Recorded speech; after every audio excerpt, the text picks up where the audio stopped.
আসসালামু আলাইকুম ওয়া রাহমাতুল্লাহ। প্রিয় নবম শ্রেণীর শিক্ষার্থী বন্ধুরা, আশা করি তোমরা সবাই ভালো আছো। প্রিয় শিক্ষার্থী বন্ধুরা, তোমাদের বার্ষিক পরীক্ষায় ইংরেজি যে কয়েকটি চ্যাপ্টার দেওয়া হয়েছে, তার মধ্যে কবিতা রয়েছে। If I had but two little wings কবিতাটি রয়েছে। এই কবিতাটির আমরা বাংলা অর্থ এবং সামারি তোমাদেরকে দিয়েছি, পাশাপাশি কিছু কোশ্চেন ছিল, সেই কোশ্চেনগুলোর উত্তরও আমি দিয়েছি। প্রিয় শিক্ষার্থী বন্ধুরা, তোমাদের বার্ষিক পরীক্ষায় পার্ট এতে থাকবে প্যাসেজ এবং পার্ট বিতে থাকবে কবিতা। এখান থেকে তোমাদের 1 নাম্বার করতে হবে কোশ্চেনের উত্তর, যেটি আমরা দিয়েছি ইতিমধ্যে, নমুনা কোশ্চেন। এবং তোমাদেরকে সিনেমা থাকবে সামারি, সেই সামারিটাও আমরা দিয়েছি। আমরা এই কবিতার যে সামারি, সেই সামারিটা বাংলা অর্থ উচ্চারণ সহ দিয়েছি।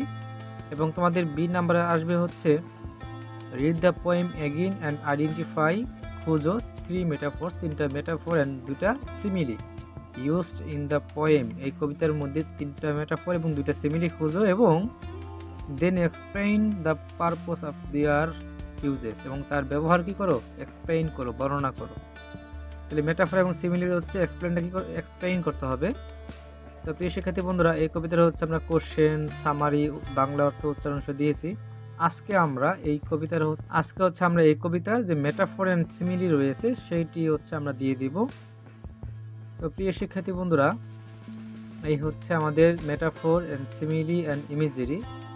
তো প্রিয় শিক্ষার্থী বন্ধুরা, এখানে মেটাফোর হিসেবে আমরা 3টা পেয়েছি, সেটা 3টা লাইন। প্রিয় শিক্ষার্থী বন্ধুরা, যারা কবিতাটি সম্পূর্ণ অর্থ সহ পড়েনি, তারা অবশ্যই পড়ে নিবা, কারণ কবিতাটি সম্পূর্ণ অর্থ পারলে তোমার জন্য সামারি অ্যান্ড সিমিলি সবই কি হবে, সহজ হবে।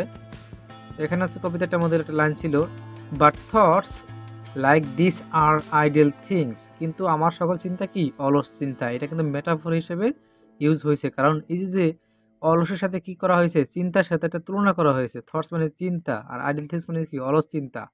এর সাথে কি, এটা অলসের সাথে কিন্তু একটা তুলনা করা হয়েছে, এই জন্য এটা কি একটা মেটাফোর হিসেবে ব্যবহৃত হয়েছে। এবং এপারটা line the world is once own, অর্থাৎ এই ঘুমের মধ্যে যে পৃথিবীটা পাই, এটা কি একান্তই আমার নিজের, অর্থাৎ পৃথিবীটাকে নিজের সাথে কি করেছেন, তুলনা করেছেন।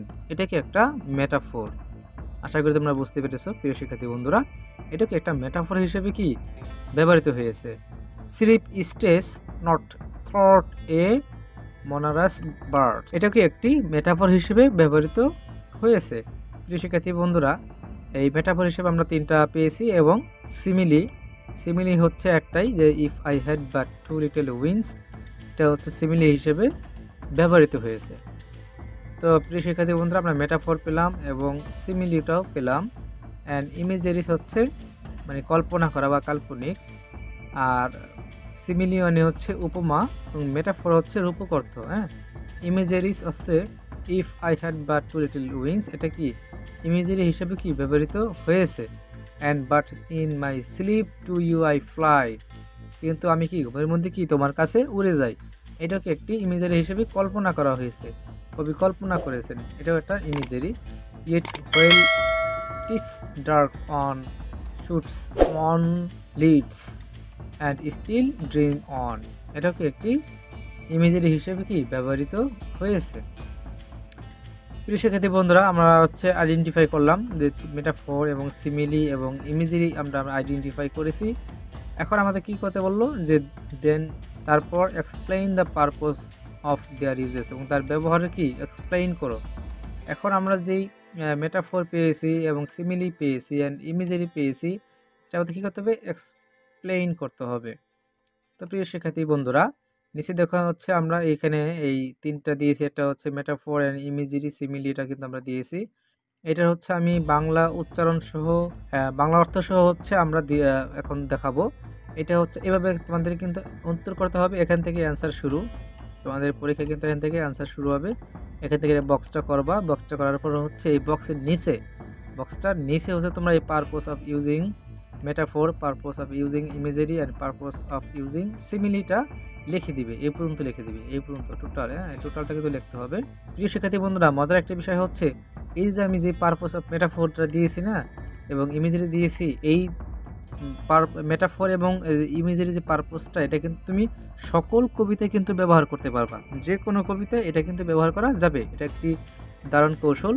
অ্যান্ড সিমিলিটাও হচ্ছে কয়েকটা লাইন চেঞ্জ করলে, কয়েকটা শব্দ চেঞ্জ করলে কিন্তু তোমরা কিন্তু এই কয়টা শব্দ চেঞ্জ করলে কিন্তু যে কোনো কবিতায় এই সিমিলিটাও দিতে পারবা। তার মানে একটা পড়লে যে কোনো কবিতায় তুমি এই পারপোজটা কি তুমি লিখতে পারবে। তো প্রিয় শিক্ষার্থী বন্ধুরা, metaphor and imagery and simile আমি বাংলা অর্থ সহ নিচে দিয়েছি। এখানে বাংলা অর্থ সহ আমি দিয়েছি এবং উচ্চারণটাও দিয়েছি পাশাপাশি, যাদের উচ্চারণের প্রবলেম তারা দেখে নিতে পারো। আর মজার বিষয় হচ্ছে এই মেটাফরটা কি আমরা সকল কবিতায় কি ইউজ করতে পারবো। তো এখানে হচ্ছে বলা হলো দ্য পোয়েট, কবি ইউজেস মেটাফর, ব্যবহার করেছেন two compare two different things in a way that help us understand the poem better. অর্থাৎ কবি রূপকের মাধ্যমে, অর্থাৎ রূপক অর্থে কি দুটি ভিন্ন বিষয়কে এমনভাবে তুলনা করেছেন যা আমাদের কবিতাটিকে ভালোভাবে কি বুঝতে সাহায্য করে। Metaphor make it easier two imaging the ideas and feelings in the poem. অর্থাৎ রূপক যে অর্থে কবিতার যে কবির যে ভাবনা, এই অনুভূতিগুলো কি কল্পনা করা সহজ করে তোলে। এই মেটাফর কি কবির যে ভাবনা, কবির যে কল্পনা, এটা কি করে মেটাফর তার ভাবনাগুলো সহজ করে তোলে। By comparing something familiar to something new, metaphors help us connect with the poem. অর্থাৎ যে এই যে পরিস্থিতি কিছু নতুন কিছুর সঙ্গে তুলনা করার মাধ্যমে রূপক কী করে আমাদের কবিতার সঙ্গে সংযোগ স্থাপন করতে কী করে সাহায্য করে। অর্থাৎ এই মেটাফোর আমাদের কি করে যে নতুন নতুন যেই শব্দগুলো অর্থাৎ যে কল্পনাগুলো, এটা হচ্ছে কবিতার সাথে আমাদের সাথে একটি কানেক্ট করার জন্য খুবই হেল্প করে। This makes reading the poem more interesting and enjoyable. অর্থাৎ এটি কবিতাটি এই মেটাফোর কারণে কবিতাটি কি পড়তে আরও আকর্ষণীয় এবং উপভোগ্য করে তোলে। অর্থাৎ এই মেটাফোরের কারণে এই কবিতা পড়তে কি আকর্ষণীয় এবং উপভোগ করতে কি গড়ে তোলে। এই ছিল হচ্ছে আমাদের purpose of using of metaphor. তোমাদের উচ্চারণ দিয়েছি, পাশাপাশি বাংলা অর্থটাও দিয়েছি, যাদের প্রয়োজন তারা লিখে নিতে পারো। এবং এরপর শিক্ষার্থী বন্ধুরা, পারপোজ অফ ইউজিং ইমেজারি, তোমাদের এখানে হচ্ছে উচ্চারণ বাংলা অর্থ দিয়েছি। The poet uses imagery to create pictures in our minds by describing things we can see, hear and feel. এখানে কিন্তু তোমাদের বোঝার জন্য ইমেজারি সবগুলো শব্দ কিন্তু আমি একসাথে দিয়েছি। অর্থাৎ কবি চিত্রকল্প ব্যবহার করে আমাদের মনের ছবির মতো কি করে দৃষ্টি করেন, যা আমাদের দেখতে, শুনতে এবং অনুভব করতে কি আমরা পারি।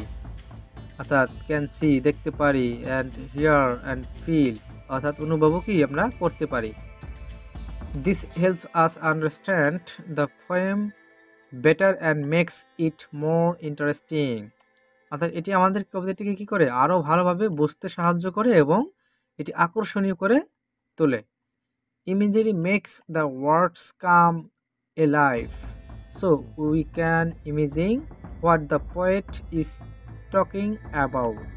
অর্থাৎ চিত্রকল্পগুলো কী করে শব্দগুলো জীবন্ত করে তোলে, যাতে আমরা কল্পনা করতে পারি কবি কী বলতে চেয়েছেন। This makes reading it more fun and enjoyable.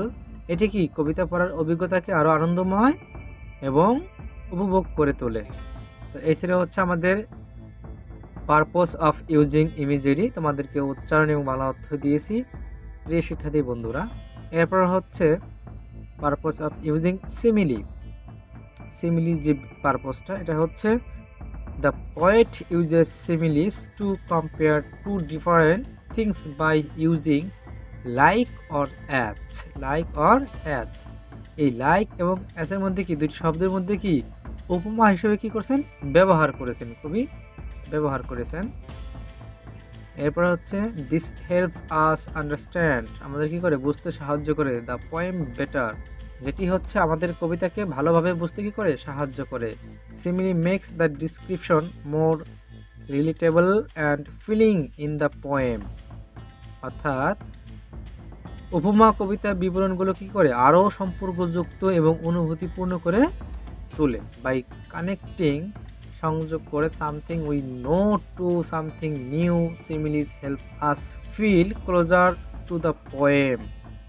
অর্থাৎ পরিচিতি কিছু নতুন কিছুর সঙ্গে কি করে যুক্ত করার মাধ্যমে উপমা আমাদের কবিতার সঙ্গে আরও ঘনিষ্ঠ অনুভব করতে সাহায্য করে। অর্থাৎ বাই কানেক্টিং সাহায্য করে, সামথিং উই নিউ নতুন কিছু জানতে, টু সামথিং নিউ কোনো কিছু, সিমিলিস হেল্প আস আমাদেরকে সাহায্য করে, উপমা কী করে আমাদেরকে সাহায্য করে, ফিল ক্লোজার কাছাকাছি অনুভব করতে, টু দ্য পোয়েম কবিতার কাছাকাছি অনুভব করতে সাহায্য করে। This make reading it more enjoyable and interesting. এটি কি আমাদের কবিতা পড়াকে অভিজ্ঞতাকে কি করে, অভিজ্ঞতাকে হচ্ছে এনজয়েবল আনন্দময় করে, অ্যান্ড ইন্টারেস্টিং আকর্ষণীয় করে তোলে। তো প্রিয় শিক্ষার্থী বন্ধুরা, এই হচ্ছে আমাদের বাংলা অর্থ এবং উচ্চারণ তোমাদেরকে দিয়েছি।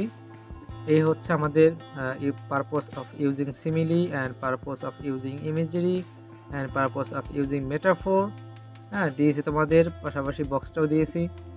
তো প্রিয় শিক্ষার্থী বন্ধুরা, এই ছিল হচ্ছে আজকে আমাদের এই কবিতার মেটাফোর অ্যান্ড সিমিলি।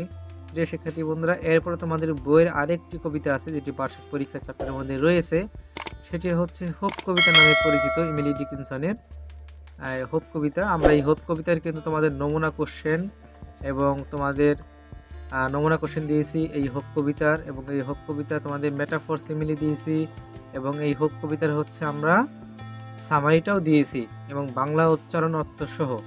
তো প্রিয় শিক্ষার্থী বন্ধুরা, যারা এখনই এইগুলো দেখোনি সেই প্রশ্নগুলো তোমরা দেখে নিবে। পরবর্তী ভিডিও দেখার আমন্ত্রণ জানিয়ে বিদায় নিচ্ছি। আল্লাহ হাফেজ।